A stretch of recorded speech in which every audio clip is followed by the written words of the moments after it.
বাউল সম্রাট লালনের গানের যে চর্চা তা শুধু সুরের নয়, তা দর্শনেরও। আর এই দর্শনকে গানে গানে আত্মস্থ করে তুলেছিলেন ফরিদা পারভীন।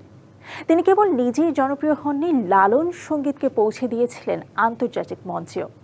অচিন দেশের যাত্রী হলেও গানের সুরে যুগ যুগ বেঁচে থাকবেন লালন গানের এই সম্রাজ্ঞী। আপন ঘরের খবর নে না আপন। ফরিদা পারভীন নজরুল সঙ্গীত দিয়ে তার গান শেখা শুরু হলেও হৃদয়ে ছিল লালন। 60-এর দশকের শেষ দিকে তার কণ্ঠে ফুটে উঠেছিল লালনের আধ্যাত্মিকতা। 1980-এর দশকে ফরিদার কণ্ঠে এই গান পৌঁছে যায় শহরের অন্দরমহল থেকে আন্তর্জাতিক মঞ্চে। এই একটি গানেই লালনের প্রেম দর্শনকে দেখেছিলেন তিনি।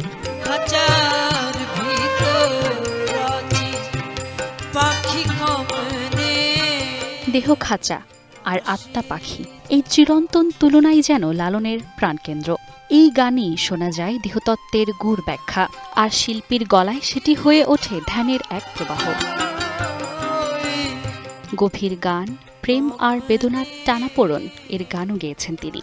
ফরিদা পারভীনের গলায় এই গান হয়ে ওঠে আরতি, আহ্বান, যেখানে একা মানুষ ঈশ্বরকে খোঁজে আর প্রেমকে করে পূজা। এটি শুধুই সঙ্গীত নয়, এক প্রার্থনা।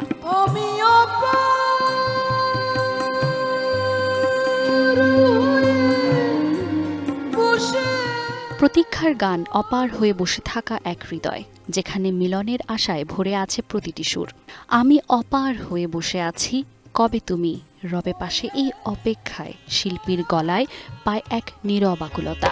মিলন হবে কত দিনে, সব পথ এসে মিলে যায় এই গানে, মিলন হবে কতদিনে।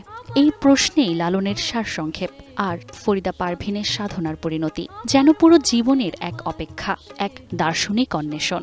এই গান শেষ হলে শুধু সুর থেমে যায়, শ্রোতার ভেতরে থেকে যায় একটি স্পর্শ, একটি অতুল চিন্তা।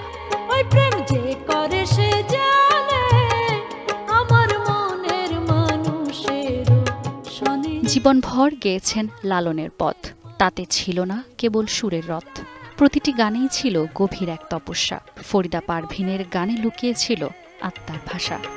সহজ মানুষ বোঝে দেখ না রে মন।